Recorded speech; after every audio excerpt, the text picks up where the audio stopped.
ভলিউমটা একদম কমিয়ে কানে হেডফোন লাগিয়ে বসুন, কারণ এই গল্পটা শুধুমাত্র আপনার একার জন্য। এই কথাগুলো বলার সাহস আমার কোনোদিন ছিল না, কিন্তু আজ কেন জানি সব বলতে ইচ্ছে করছে। আপনারা অনেকেই হয়তো আমার মতো পরিস্থিতির শিকার হয়েছেন, হয়তো মুখ ফুটে বলতে পারেননি। আমার নাম পূজা, আর আমার বাড়ি মেদিনীপুর। আমি হয়তো দেখতে খুব একটা সুন্দরী নই, কিন্তু মোটামুটি চলনসই, আর শরীরের গড়নটাও অনেকে পছন্দ করেন। সেদিন যেমন একটা হালকা কমলা রঙের সুতির শাড়ি পরেছিলাম, যেটা ভিজে গিয়ে শরীরের সঙ্গে যেন সেটে বসেছিল। সবে স্নান সেরে উঠে রান্নাঘরে ঢুকেছিলাম। কপালে লাল সিঁদুর, ভেজা চুল পিঠের উপর ছড়ানো। শাড়ির আঁচলটা একটু ঢিলেই ছিল, কারণ ঘরের কাজ করতে গিয়ে সবসময় আটসাট হয়ে থাকতে মন চায় না। আর আমার স্বামী তো আর ঘরে নেই, তিনি থাকেন দুবাই, বছরে একবার আসেন 2 মাসের জন্য। বাকিটা সময় আমাকে একা হাতেই সংসার সামলাতে হয়। কিন্তু একা সংসার সামলানো আর একা জীবন কাটানো দুটো এক নয়। এই একা থাকার অনুভূতিটা ভেতর থেকে আমাকে কুঁড়ে কুঁড়ে খাচ্ছিল। মাঝে মাঝে মনে হতো, এই শরীর, এই মন, এই যে এত আশা, এত প্রেম, এগুলো কি শুধুই স্বামীর জন্য সংরক্ষিত থাকবে? আমার স্বামী ভালো মানুষ, কিন্তু দূরে থাকলে কি শুধু ভালো মানুষ হলেই চলে? সেদিন দুপুরবেলায় এই একাকিত্বই যেন আমাকে ঘিরে ধরেছিল। কাজ করতে করতে হঠাৎই একটা ঠান্ডা বাতাস গা ছুঁয়ে গেল। আমি চমকে পিছনে ফিরে তাকালাম। দরজায় দাঁড়িয়েছিল আমার দেবর আকাশ। ও তখন কলেজ ফাইনাল ইয়ারে পড়ে। উচ্চতায় আমার স্বামীর মতোই, স্বাস্থ্যও বেশ ভালো, ফর্সা দায়ের রং আর হাসি হাসি মুখ। ওকে দেখলে যে কোনো মেয়েরই মন কেমন করে ওঠে। আমি একটু অপ্রস্তুত হয়ে পড়লাম। আমার শরীর তখনও ভেজা শাড়ির তলায় স্পষ্ট হয়ে ফুটে উঠছিল, আর আঁচলটা বুকের উপর থেকে একটু সরেই গিয়েছিল। আমি তাড়াতাড়ি আঁচলটা টেনে ঠিক করতে চাইলাম, কিন্তু আকাশ ততক্ষণে হাসি মুখে ঘরের ভেতরে ঢুকে পড়েছে। ওর চোখ দুটো কেমন যেন চকচক করছিল। আমি নিজেকে সামলে নিয়ে বললাম, কিরে আকাশ, এই দুপুর রোদে তুই আবার কখন এলি? কোনো দরকার আছে নাকি? ও আমার দিকে তাকিয়ে কেমন একটা রহস্যময় হাসি হাসল। দরকার ছিল, তাই তো এলাম ভাবি। তোমার কি আমাকে দেখে ভালো লাগছে না? ওর গলার স্বরটা কেমন যেন অন্যরকম শোনালো, একটু গভীর, একটু চাপা। ওর এই কথা শুনে আমার বুকের ভেতরটা ধক করে উঠল। আমি নিজেকে সামলে নিয়ে বললাম, কি বলছিস? ভালো লাগবে না কেন? তুই আমার দেবরের মতো না? বস, আমি তোর জন্য শরবত বানাই। আমি ঘুরে গিয়ে শরবত বানানোর জন্য ফ্রিজের দিকে যাচ্ছিলাম, ও হঠাৎ আমার হাতটা ধরে ফেলল। ওর হাতের ছোঁয়ায় আমার সারা শরীরে যেন বিদ্যুতের ঢেউ খেলে গেল। আমি থমকে গেলাম। আমার হাতটা ধরেও বলল, না, শরবত পরে হবে, এখন আমার অন্য কিছু দরকার। আমি ওর দিকে তাকাতেই দেখি ওর চোখ দুটো যেন আমার শরীরটাকেই গিলে খাচ্ছে। আমি লজ্জায় লাল হয়ে গেলাম, চোখ নামিয়ে নিলাম। কিন্তু ওর হাতের মুঠো ক্রমশ শক্ত হচ্ছিল। আমার ভেতরের নারীবোধ যেন জেগে উঠছিল। বুঝতে পারছিলাম ও কি বলতে চাইছে, কিন্তু মুখে বলতে পারছিলাম না। এই অনুভূতিটা আমার কাছে নতুন ছিল। আমি ওর থেকে হাত ছাড়িয়ে নিতে চাইলাম, কিন্তু ও আরও শক্ত করে ধরল। কি করছিস আকাশ? ছাড়, কেউ দেখে ফেলবে। আমার গলার স্বর কাঁপছিল। ও আমার দিকে ঝুঁকে এসে প্রায় ফিসফিস করে বলল, কেউ দেখবে না ভাবি, আমি জানি এই মুহূর্তে এখানে শুধু আমরা দুজনেই আছি। ওর গরম নিঃশ্বাস আমার কানে লাগতেই আমার সারা শরীর শিহরিত হয়ে উঠল। আমি চোখ বুজে ফেললাম। অনেক দিন পর কোনো পুরুষের এত কাছাকাছি এসেছিলাম। একাকিত্বের যে শূন্যতা আমার মনকে গ্রাস করে রেখেছিল, সেই শূন্যতাকে ও যেন মুহূর্তে পূর্ণ করে দিচ্ছিল। এই টান, এই আকর্ষণ, এটার তীব্রতা আমি আগে কখনো অনুভব করিনি। আমার হাতটা ছাড়িয়ে নিয়ে ও আমার কাঁধের ওপর হাত রাখল। ওর স্পর্শে আমার মনে হচ্ছিল আমি যেন কোনো এক নিষিদ্ধ জগতে প্রবেশ করছি, যেখান থেকে ফেরা আমার পক্ষে আর সম্ভব নয়। আমি একবার ওর মুখের দিকে তাকালাম। ওর চোখে তখন একটা গভীর আবেগ।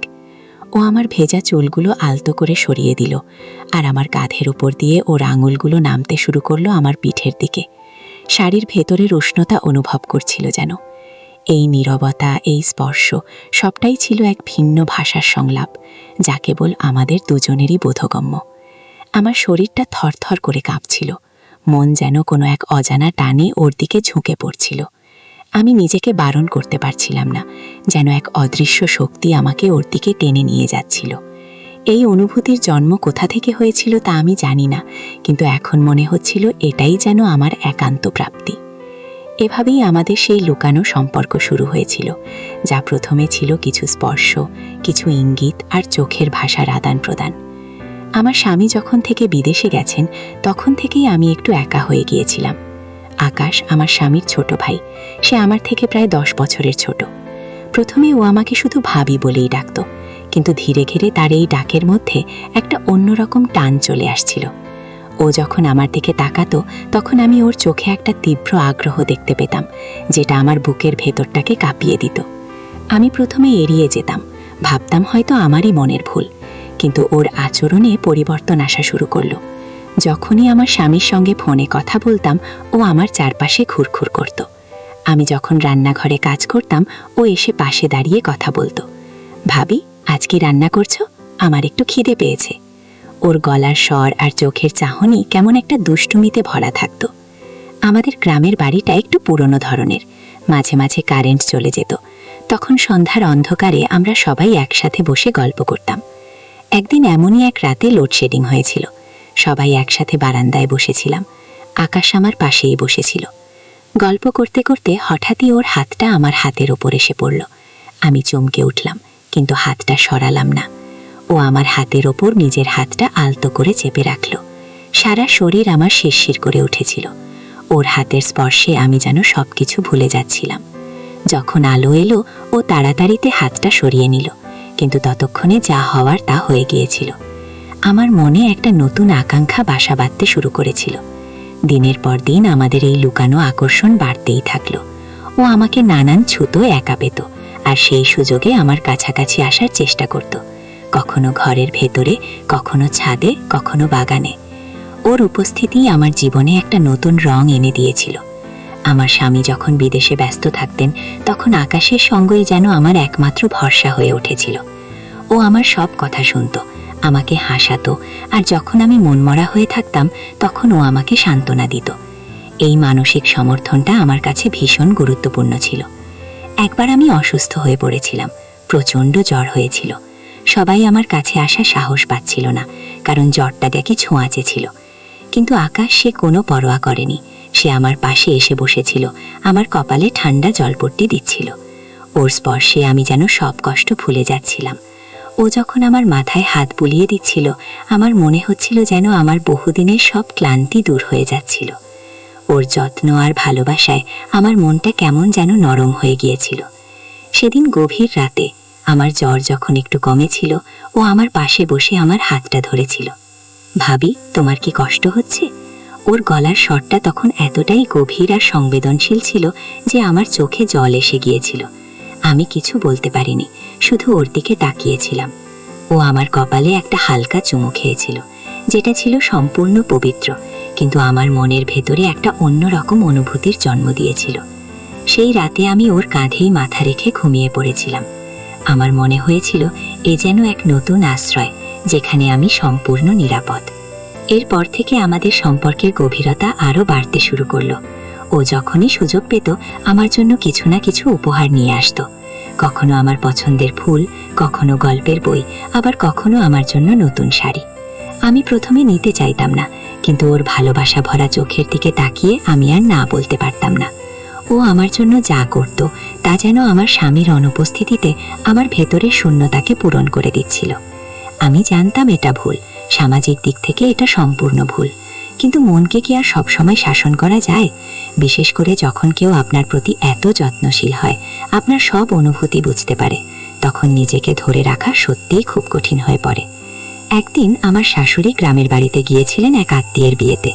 আমি আর আকাশ, আমরা দুজনেই বাড়িতে একা ছিলাম। সেদিন রাতে খাবার পর আকাশ আমার ঘরে এসেছিল। ভাবি, আমার কেমন যেন ঘুম আসছে না, তুমি কি আমার সাথে একটু কথা বলবে? ওর এই সরল অনুরোধ আমি ফেলতে পারিনি। আমি ওকে আমার পাশেই বসতে বললাম।